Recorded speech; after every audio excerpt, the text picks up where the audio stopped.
खुदा, ताकि आप हमारी हर नई भक्ति यात्रा का हिस्सा बन सके। कौन सा तो उपाय चलिए करने बिना से देरी संतान किए इस दिव्य यात्रा की ओर बढ़ते हैं। करके आपने वो उपाय तो हमको बताइए। महाभारत में एक महर्षि कहानी धम्य सुना ही बोले, होगा, राजा सत्य परीक्षित की। हमेशा आज सत्य उसी की बोलने कहानी में और सुना रहे सभी हैं। के साथ कहा जाता समान है कि व्यवहार करने गर्भावस्था वाला में गर्भवती माँ जीमूतवाहन को नामक अगर एक पूरी राजा भागवत था। चिंता ना भी हमेशा सुन सत्य पाए आचरण करने तो वाला ये राजा महाभारत की जीमूतवाहन कहानी बड़ा रसपान ही करने साहसी से उनके सारे दुख दर्द दूर जाते हैं और गर्भ में पला शिशु स्वस्थ अपने ससुराल गई। आइए इस कथा की रसपान करते हैं। प्राचीन समय की बात है, बलरामपुर नाम किसी गांव में गोपाल नाम आवाज सुनाई। एक किसान रहता अपने था। पुत्र के लिए किसान बड़ा ही निर्धन था। वह स्त्री बूढ़ी तरह परिवार को 2 वक्त की बार रोटी एक ही बड़ी मुश्किल से नसीब हो पाती है। की जीवित किसी तरह उस किसान का परिवार गरीबों में अपना जीवन गुजार रहा था। उस बुढ़िया का कुछ दिनों के बाद उस किसान के घर में एक बच्चे का जन्म हुआ। राजा ने जब किसान के घर में बच्चे ने जन्म लिया बैठाया तो बच्चे को पाकर किसान और उसकी पत्नी बुढ़िया ने बहुत रोते प्रसन्न हुए कहा, गाँव उनकी खुशी का कोई ठिकाना नहीं रहता है, क्योंकि शादी के कई साल बाद उनके आंगन में बच्चे की किलकारी गुंजी थी। अब मेरा जब आसपास के लोगों को यह पता चला कि किसान के घर में बच्चे का जन्म हुआ जाएगा तो आसपास के लोग और नाते रिश्तेदार किसान की पत्नी को बधाई देने के लिए उसके घर आने लगे। किसान गोपाल के घर जश्न का माहौल था। खूब खुशियाँ मनाई जा रही थी। तभी क्या होता है कि उस किसान के घर इस प्रकार एक बड़े ही सिद्ध महात्मा भिक्षा मांगने के लिए आते हैं और द्वार पर खड़े होकर भिक्षा के लिए आवाज लगाने लगते हैं। जहाँ गरुड़ किसान के घर में आज बड़ा ही खुशी का दिन समय था। पर पक्षी इसलिए उसने जब साधु महाराज को द्वार पर खड़ा हुआ देखा मांस खाने लगे तो डांट तो किसान अपने जब घर से गरुड़ ने बाहर उनका आया। संपूर्ण बाहर आकर उन साधु महाराज से बोला, हे महात्मा, करवट बदल आज आप बड़े ही शुभ अवसर पर मेरे घर पर पधारे हैं। कृपया आप घर के अंदर चलिए, कुछ जलपान ग्रहण कीजिए और मेरे पुत्र को आशीर्वाद दीजिए। ना तो रोया बहुत दिनों के बाद मेरे घर में एक संतान ने जन्म लिया। जब इस प्रकार से वह किसान उन साधु महाराज से अभी तक बार बार विनती करता है गरुड़ जी को तो बड़ा महात्मा जी माना नहीं कर गरुड़ जी पाते सोचने लगे और किसान के घर के अंदर आ जाते नहीं हैं। है दोनों पति पत्नी बड़े ही श्रद्धा भाव से होना चाहिए। महात्मा जी को भोजन कराते राजा से हैं पूछा और भोजन उपरांत वह किसान साधु महाराज से क्या कहता कोई है, देवता हो? हे गुरुदेव, कौन हो? यह अपना मेरा नाम पुत्र है। और कृपा निवास इसे स्थान ऐसा बताओ। आशीर्वाद दीजिए पीड़ा से जिससे व्याकुल कभी राजा भी जी इसके वाहन ने जीवन कहा, में पक्षी कोई दुख तकलीफ आपके न यह आने प्रश्न पाए। व्यर्थ है। साधु आप महाराज अपनी जैसे ही इच्छा उस अनुसार बच्चे को मेरा आशीर्वाद मांस देने खाइए के लिए और अपनी भूख अपना मिटाइए। हाथ उठाते हैं जीमूत वाहन तो को साधु और भी महाराज की अधिक दृष्टि आश्चर्य हुआ। उस शिशु के गरुड़ जी हाथ ने पर अपने पड़ती है। चमत्कार से बच्चे राजा के हाथ शरीर पर को एक पूरा चीन देखकर खा साधु अब महाराज जीवित वाहन कुछ सोचने लगते पहले हैं। से भी अधिक किसान ने जब स्वस्थ साधु सुंदर महाराज युवक को बन गए। विचार अब मग्न गरुड़ देखा जी ने तो आदर साधु पूर्वक महाराज राजा ने से पूछा, हे उनका प्रभु, परिचय क्या एक बात बार है? फिर पूछा। मेरे पुत्र को राजा जी देखकर मुतवाहन आप बोले, किस हे चिंता में पड़ गुरुदेव, गए? मेरा सब नाम कुशल जीमूत मंगल तो वाहन है ना? मेरे साधु पिता का महाराज नाम बोले, शालिवाहन बेटा, चिंता और की माता कोई का नाम बात नहीं, महारानी सब स्वामी है। कुशल मंगल। हम सूर्यवंशी तुम्हारा क्षत्रिय पुत्र तो हैं। बड़ा ही यह किस्मत सुनकर वाला गरुड़ ने है, कहा, हे क्योंकि राजन, तुम्हारे घर में मैं जिस तुम्हारी बच्चे ने दयालुता जन्म लिया और है त्याग की और इसके भावना हाथ देखकर पर जो चीन बहुत बना हुआ प्रसन्न है, हूँ। यह तुम इशारा मुझसे करता कोई है कि मन तुम्हारे चाहा पुत्र वरदान के मांग भाग्य लो। में तब राजा ने कहा, राजयोग हे लिखा हुआ पक्षीराज, है और यह यदि आप 16 मुझे वर्ष कोई की वरदान अवस्था देना में चाहते हैं एक नगर तो का एक राजा वरदान बन दीजिए जाएगा। कि महात्मा आपने की अभी यह बात तक सुनकर जितने भी किसान को मनुष्य को भरोसा नहीं खाया हुआ है वे और सभी बोला, जीवित हो महाराज, जाए। यह कैसे संभव अब है? आगे से आप किसी यहाँ गरीब का के पुत्र युवकों वाला को राजा कैसे बन यहाँ सकता है? उत्पन्न होने वाले तो इस पर सभी महात्मा बालक जी उस लंबी आयु किसान को प्राप्त करें। समझाते हुए बोले, गरुड़ जी ने बेटा, तथास्तु ईश्वर कहा की इस और दुनिया उड़कर में हर नागलोक काम चले गए। संभव है। नागलोक इसने से अपने अमृत पिछले लाकर जन्म में उन्हें कोई लाए ऐसा हुए मनुष्य पुण्य को कर्म किया है हड्डियों की जिसके ढेर पर कारण डाला, इस जन्म में इस जिससे वे बालक सभी को मनुष्य राजपाट जीवित हुए। नसीब होगा। राजा जी आगे मुतवाहन समझाते हुए अभी वो भी महात्मा वहीं जी खड़े थे। बोले, बेटा, तब गरुड़ जी ने जैसे राजा ही से तुम्हारे कहा, मैं पुत्र आज की अवस्था संसार 16 के वर्ष की कल्याण होगी हेतु तो इस एक नगर वरदान का दे जो रहा हूं। राजा है आज उसकी इकलौती पुत्री से पक्ष की अष्टमी तुम्हारे पुत्र का विवाह अष्टमी होगा सप्तमी और रही विवाह और के बाद अत्यंत राजा सुख। की धन आज दौलत तुमने और यहाँ गद्दी की पर प्रजा तुम्हारे को जीवन पुत्र का दान दिया अधिकार हो जाएगा। और मेरे ये द्वारा सब बातें खाए गए मैं तुम्हें हजारों ऐसे ही मनुष्य नहीं को बता रहा हूँ। पुनः इस जीवित बच्चे कराए। की हाथों आज की से लकीरें यह यह सब तिथि बता रही अत्यंत हैं। पवित्र साधु और महाराज की इन ब्रह्मा बातों भाव को से जब किसान और उनकी पत्नी ने सुना तो इन बातों को सुनकर उन्हें बड़ी खुशी होती कि हमारे घर में किसी साधारण संतान ने नहीं बल्कि एक राजा ने जन्म लिया। जब इस बात की खबर नगर वासियों को चलती है कि किसान का बेटा एक दिन इस नगर का राजा बने, तो दूर दूर से लोग उस किसान के पुत्र के दर्शन के लिए उसके घर आने लगते हैं। एक तरफ तो किसान के जीवित पुत्री का दूर दूर से लोग आ रहे थे, उधर जो उस नगर का राजा था जिसकी पुत्री के साथ साधु ने विवाह की भविष्यवाणी की थी, वही राजा शिकार करने के लिए जंगल को जाता रहेगा। जंगल में जाकर वह अपना शिकार तलाश करने लगता है। अपनी बात तभी राजा की दृष्टि हिरण पर पड़ती है। हिरण देखकर राजा अपना घोड़ा उस हिरण के पीछे दौड़ा देता है, अर्थात सप्तमी से हिरण का पीछा करते हुए राजा बहुत दूर निकल जाता है। उसके साथ जो सैनिक थे इसका कोई पीछे छूट जाते हैं। राजा काफी देर तक उस हिरण का पीछा करता है, लेकिन वह उस हिरण का शिकार नहीं कर पाता, क्योंकि घने जंगल होने के कारण हिरण राजा की नजरों से ओझल हो जाता है। अब देखिए राजा को अपने शिकार का पीछा करते करते बहुत देर हो चुकी विष्णु के पास, इस कारण प्यास के मारे राजा का गला सूखने लगता है। पहले तो पानी की तलाश में राजा ने चारों तरफ अपनी नजर दौड़ी, पत्नी सहित आसपास उसे ऐसा कोई पानी का स्रोत नजर नहीं है संपूर्ण जहाँ जाकर वह अपनी प्यास बुझा सके। पानी की तलाश में राजा जब कुछ और आगे बढ़ता है तो उसे एक गांव नजर आता है। साथ ही यह वही गांव था जिस गांव में उस किसान के घर में एक बच्चे ने जन्म लिया था। जब राजा उस गांव के और नजदीक पहुंचा तो उसे गांव के बाहर एक कुटिया नजर जहाँ एक साधु महाराज कुटिया के बाहर ध्यान मग्न बैठे हुए राजा महात्मा जी के पास में पहुंचा। जय माता जी। महात्मा जी को प्रणाम किया और प्रणाम करके राजा बोला, हे महाराज सुनते हैं अब मुझे बहुत जोरों की प्यास लगी, नदी के पास यदि कुछ जल मिल जाए तो आपकी बहुत मेहरबानी का नाम मलाई। साधु बोले, राजन उसी नर्मदा नदी जार करके मैं अभी आपके लिए पानी लेकर आता हूँ। जिसमें इतना कहकर महात्मा जी कुटिया के अंदर चले गए। पेड़ के नीचे जब महात्मा जी थोड़ी देर में बाहर आए तो उनके हाथ में एक जल से भरा हुआ लोटा था। कुछ महिलाओं का चीतिया जल से भरा हुआ लोटा राजा को पकड़ा। राजा ने पानी पीकर अपनी प्यास बुझाई। पानी पीकर राजा जैसे ही चलने को हुआ तो उसकी दृष्टि उन लोगों पर पड़ गई जो इकट्ठे होकर किसान के घर उसके पुत्र का दर्शन करने के लिए जा रहे थे। और उसका दास जब राजा ने बहुत से लोगों को जाते हुए देखा तो यह देखकर उसने उन महात्मा जी से पूछा, हे गुरुवर नहीं पाई। राजा के पूछने पर साधु ने बताया, राजा किंतु यह सब लोग इकट्ठे होकर उस किसान के घर जा रहे हैं जहाँ कुछ समय पहले एक बच्चे ने जन्म लिया। देखिए उस राजा ने पूछा, महात्मा जी इसलिए उस बच्चे में ऐसी क्या खूबी है जो सभी लोग उस बच्चे के दर्शन को जा रहे हैं। इस पर महात्मा जी बोले, राजन और वो अपने उस बच्चे के हाथ पर एक ऐसा नीला निशान बना लगती है जिसका होना इस बात का संकेत है कि वह इस राज का राजा बनेगा।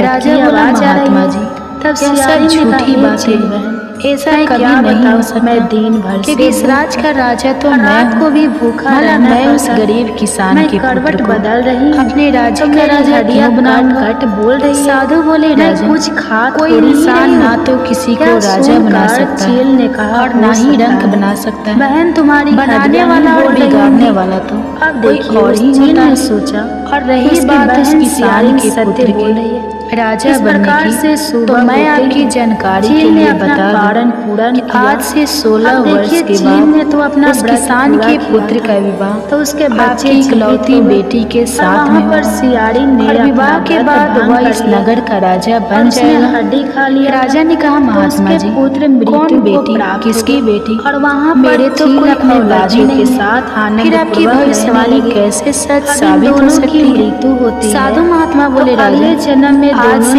1 वर्ष के बाद में पुत्री के रानी की ब्राह्मण से कन्या जन्म लेगी। उसी कन्या के साथ में इस गरीब किसान के पुत्र का विवाह छोटी विवाह के उपरांत वह इस नगर का राजा बन जाएगा रखा गया। माँ और उसका महाराज के मुख से जब राजा इन बातों को सुनता का नाम कपूरा बातों को सुनकर वह खुश होता है, विवाह उस शहर के भी होता है। मलाइस इसलिए होता है और छोटी राजा की कोई संतान नहीं की रानी बन गई। जब उसे पता चलता है कि उसके घर में भी एक कन्या जन्म लेगी, वह भी एक बेटी का बाप बनेगा, लेकिन यह जानकर राजा को बड़ी खुशी हुई। लेकिन उसके दुख का कारण यह था कि जैसा साधु महाराज ने बताया कि तुम्हारे दरबार में गरीब किसान के बेटे से देखकर कपूरा यह जानकर राजा दुखी हो जाता है और जलन की भावना भी आता है। राजा अपने मन में विचार करता है कपूरावती ने राजा मामूली से किसान का बेटा के साथ मेरा दामाद कैसे बन सकता है, मैं कदापि ऐसा नहीं होने दूंगा। यह विचार कर राजा उन साधु महात्मा से कहता है, देखकर भगवान क्या लगन एक मामूली से किसान के बेटे के साथ मैं अपनी पुत्री का विवाह कर दूं धर से जोड़। महात्मा ने कहा, राजा अमृत जो उस बच्चे के भाग्य में लिखा साथ भाई फिर उसे कोई नहीं मिटा सकता, और घर क्योंकि विधाता का लिखा जो पत्थर की लकीर होता है और सब उसे छेड़छाड़ नहीं कर सकता। कपूरावती समाचार पाने को उस राजा को अपनी ताकत पर बड़ा ही घमंड था। चला उसने कहा, अपनी बड़ी बहन के घर चाहे कुछ भी हो जाए सबको मैं अपनी बेटी का विवाह उस 2 कौड़ी के किसान के बेटे से जब कपूरा हरगिज नहीं होने दूंगा। तो उसने रही बात विधाता की बात बताई, तो मुझे भी इतना समर्थ है कि कृपा कि मैं उस विधाता के लिखो को मिटाकर सारी बातें याद आ। महात्मा जी ने मुस्कुराते हुए कहा, राजा मैं भी यही से लगा था, आप भी यही जन्म की सारी पहले वह समय आने दो कपूरावती कि क्या होता, कौन किस पर भारी पड़ राजा तक किस राजा ने कहा, ठीक है महात्मा जी जगह समय आने दो, फिर आप कपूरावती का कहकर राजा साधु महाराज को प्रणाम करके अपने घोड़े पर सवार होकर अपने महल को चल रहने लगी। महल पहुंचकर राजा विचार करता है, ऐसा क्या किया जाए जिससे सांप भी मर जाए और लाठी भी ना टूटे। मैं ऐसा क्या करूं कि ऐसी नौबत ही नहीं है कि मुझे अपनी बेटी के विवाह उस गरीब किसान के बेटे से करना। पूरी रात राजा इसी कसमस में गुजार देता है। काफी सोचने के बाद उसे कीमती नजर अगले दिन राजा अपना ब्राह्मण भेष बनाकर उस किसान के गांव में जाता है। इस जन्म में वह गांव पहुंचकर जब उसने गांव वालों से पूछा प्रेम से उस किसान का घर कौन सा जिस घर में कुछ दिन पहले एक बच्चे ने जन्म लिया थी, गाँव वालों ने उस किसान गरीब के घर का पता बता दिया। बहुत ही मेहनती पता पूछकर राजा उस किसान के घर पर वह मजदूरी करके अपने बच्चे से आवाज लगाती थी, क्या कोई घर में है गलत हमें कुछ दान करो। जो हमेशा मौज और ऐश करती थी। आवाज सुनकर किसान अपने घर से बाहर आता है, हर वक्त ब्राह्मण को प्रणाम करता है कि चुलिया इतना है ये महाराज मैं आपकी क्या सेवा कर सकता हूँ। तब ब्राह्मण मना राजा कहता है उसके कारण हमें कुछ दान दे दो, संतान बहुत दूर से चल कर आए कई प्रयास। आगे ब्राह्मण किसान से कहता है मैं भाग्य भी देखता हूँ की कोशिश मुझे ऐसा लग रहा है किंतु तुम्हारे घर में कोई पुत्र भी है के कारण और तेरे पुत्र के दाएं हाथ में नीले रंग का निशान है। किसान कहने लगा हाँ बाबा के सभी। ब्राह्मण कहने लगा हम सब कुछ काटने के लिए गए, आप उस पुत्र को हमें लकड़ी काटते काटते। किसान अपने पुत्र को घर से लेकर बाहर थोड़ी देर के लिए और ब्राह्मण को दिखाने बच्चों को सोया। के बाद ब्राह्मण कहने लगा यदि बच्चों को सिर तुम्हारे साथ रहेगा टोकरी में तो 16 साल के बाद इसकी मृत्यु हो जाएगी। टोकरी भेंट यदि तुम इस बच्चे को किसी को दान कर दोगे आपके लिए तो 16 वर्ष बाद वह तुम्हें लौटा जाएगा।